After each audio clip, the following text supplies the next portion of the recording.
Sorry guys, I forgot to turn the recorder on. Okay. Sample space, so braces. And then you just write them out, whatever. Blah, blah. And obviously, it doesn't matter what order they're in. I didn't even put them in the same order that we had them up there. All right, so the event is having one boy. So the probability of our event 1/2 is 1/2. It's 2 out of 4, which simplifies to 1/2. Everybody good? Mm-hmm. All right, see, we're fine. All right, the probability of any event E is written as P of E, which I did that right there. It has to be greater than or equal to 0 and less than or equal to 1. It can be 0 and it can be 1. And it can be 1 and it can be anything in there in between there, but it cannot be bigger than 1 and it can't be negative. The sum of all the probabilities together for an out must total to 1. So if I have E1, E2, E3, E4, E5, I have to add them all together and they're going to sum to 1. We see, this is so, we got this. Yeah. A probability model lists the possible outcomes of a probability experiment and each one of the outcomes' probability. A probability model must satisfy rules 1 and 2 of the rules of probability, being that all of the numbers are between 0 and 1, and when you sum them together, it equals 1. So in a bag of M&Ms, we have all the candies. These are different probability models for different bags of candy, and they want us to determine whether or not they are probability models. Now, I'm going to look at this one right here just because it happens to be the one that's right in front of my face. Is this a probability model? No. No! Why not? Negative, negative. No!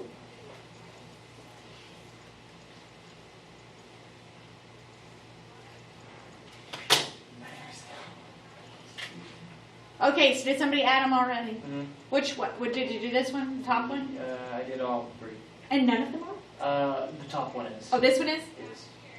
Yes. Adds 1. The bottom one adds to 1.14. Okay, so this is greater than 1. 1.04 you said? 1.14. 1.14, a lot bigger than that. You will actually have problems like this on MyLabs Plus, where they give you a probability model and you just have to determine whether it is or is not a probability model. Oh, right, I can do that. See, I know. I told you we're going to be all right.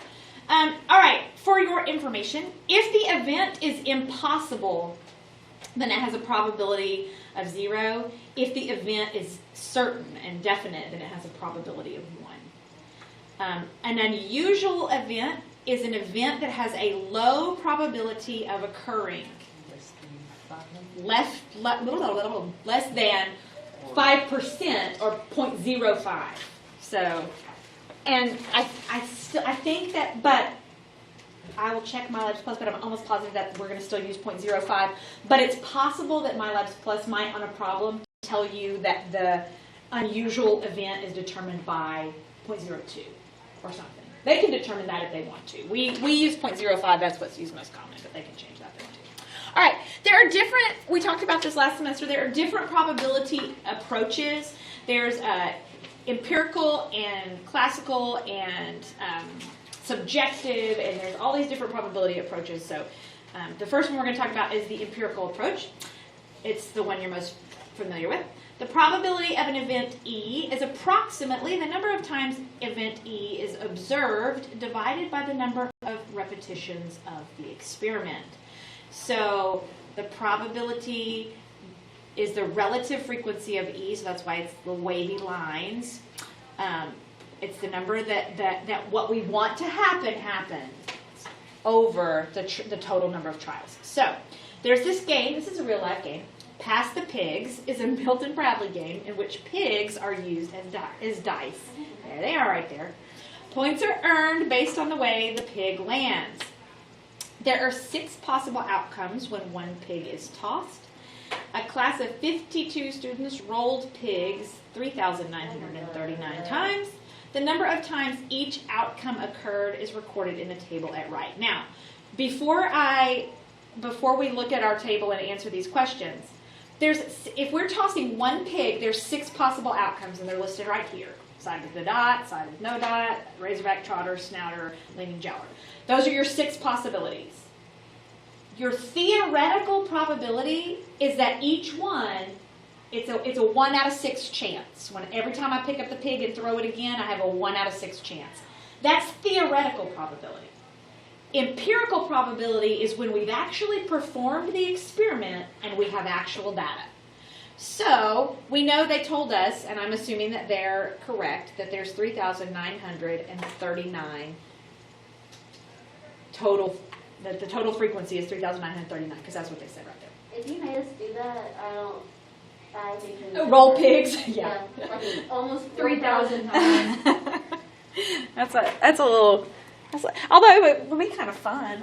I need to see if I can find me these little pigs. Those are kind of I like the pigs, they're cute. They are really cute.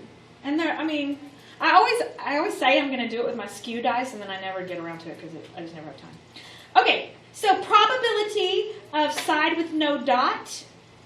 So that's going to be 1,294 over 3,939. Which, Well, I think that's for the next one. oh, dang it. It is. Why did I do that? Okay.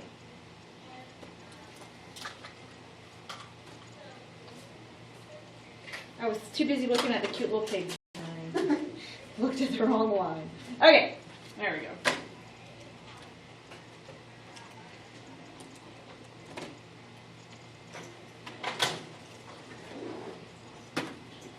I'm gonna, because of the fact that this one ends with a 0 right here, I'm gonna just do 4 decimal places for right now.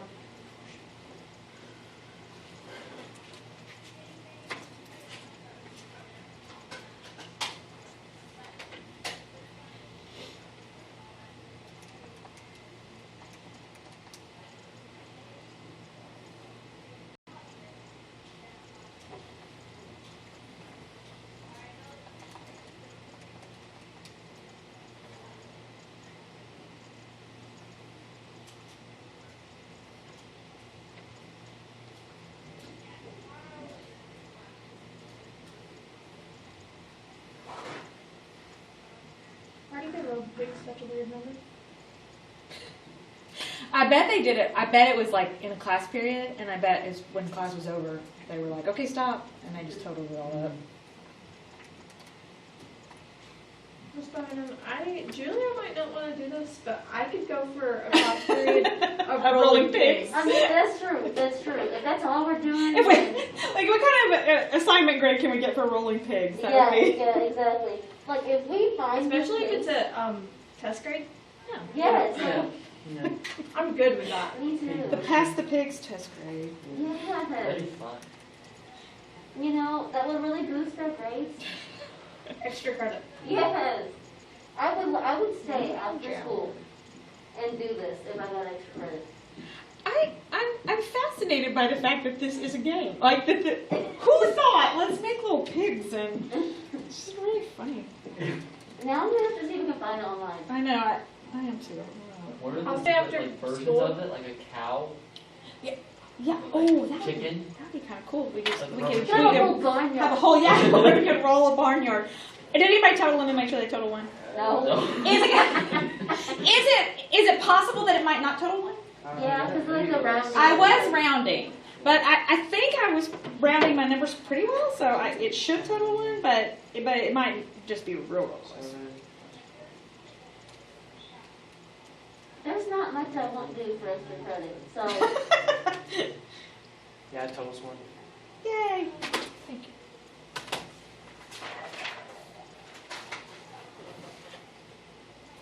Good deal. That means it's a good probability model. All right. Classical method. If an experiment has n equally likely outcomes, and the number of ways that an event can occur is m, then the probability of an event occurring, or the P of E, is the number of ways E can occur over the number of total possibilities.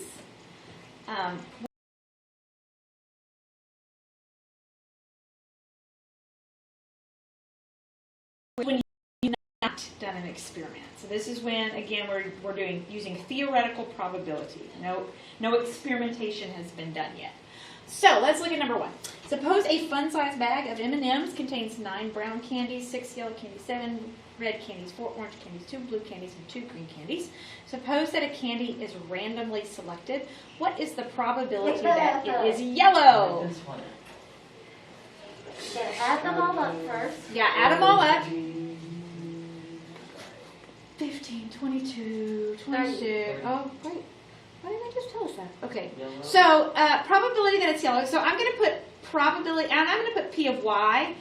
Probability that it's yellow is 6 of 30, but don't forget you need to simplify 20%. that to 1/5, which is 0.2 or 20%.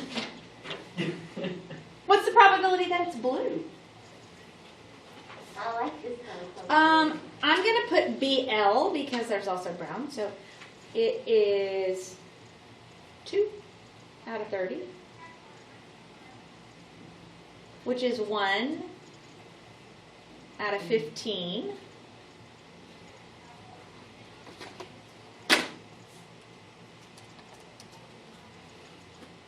Which is 0.067, which is 6.7%. Comment on the likelihood of the candy being yellow versus blue. It's more Yellow likely is more for a probable yellow to Yep. candy. So y'all see? Y'all are doing just fine. It's more likely to select a yellow M&M. Now can we not progress from this point? All right, rolling. So now let's get some pigs and some M&Ms and we'll just have a Yeah. snack and roll pigs. Yeah, I'm fine with that. I like that. Suppose 2 fair six-sided die are rolled. What? Rolled? Really? Rolled. Rolling. Blah. 2 fair six-sided dice are rolled. What is the probability of rolling doubles? And is rolling doubles unusual? 1, 2, 3, 6, 8. 1. So find all your doubles, and they're right here on a diagonal. We circle them. You can. I am. 6 out of how many total possibilities do I have rolling wise? 36. 36. There's 36 in my sample space. 2, 6, 7, 8.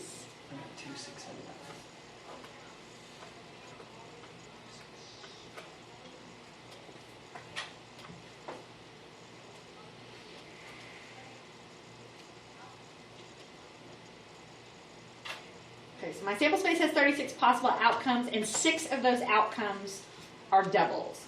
So the probability of doubles is 6 out of 36, which is 1/6.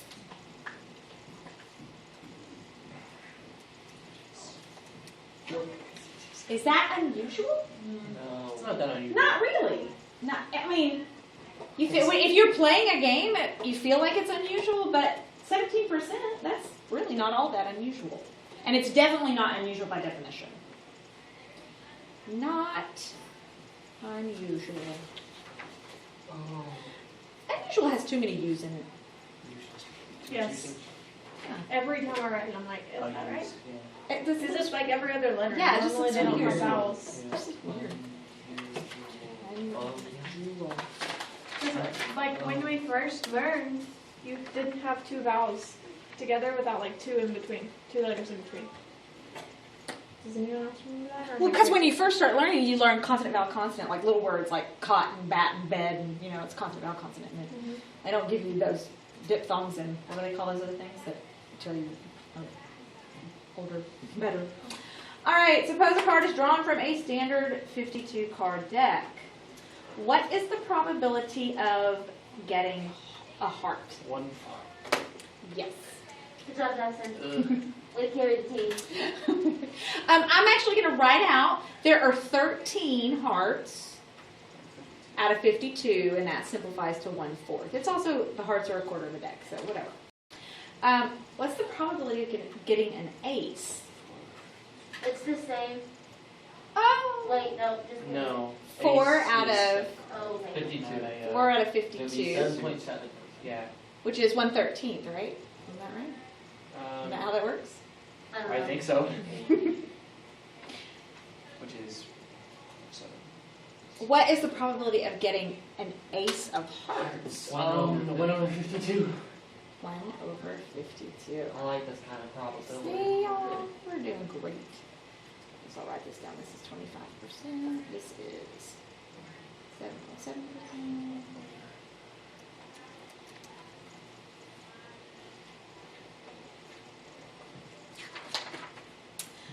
Subjective probability is a probability obtained on the basis of personal judgment. An economist predicting that there's a 20% of a recession would be subjective probability. Anybody think of another time that you hear subjective probability? Like in politics? Yes. they're Like, I can't remember an example, but I remember in politics, like, statistics where it's like somebody is more likely to win than the other person. Yeah, especially if it's done without. So remember, this is classical or theoretical probability, especially if they haven't done any studies. Right. For sure, if they're like this person's more likely to vote this way or whatever. If they haven't asked them or they haven't done any studies, then it's for sure What are the subjective. odds that I make this shot and trash kids? For sure, you'll hear it in sports. It's purely subjective probability when you hear a sports before a game and they ask the 5 sportscasters who they think is going to win. Oh yeah, this team, they have a such and such percent chance of winning. But the place you hear it every single day is the weather. It's subjective probability. It's not based on nothing, but it's subjective. It's a guess. Yeah, pretty much. So, I mean, they're looking at things, Yeah. but they're basing it off of patterns. But it's subjective probability. So, all right. So, see how good is that? We're great. Woo! I will open the first probability assignment. Yay. Yippee! I saw that last question and I thought, wow, economics and probability. All together. Yes, I know. Will be the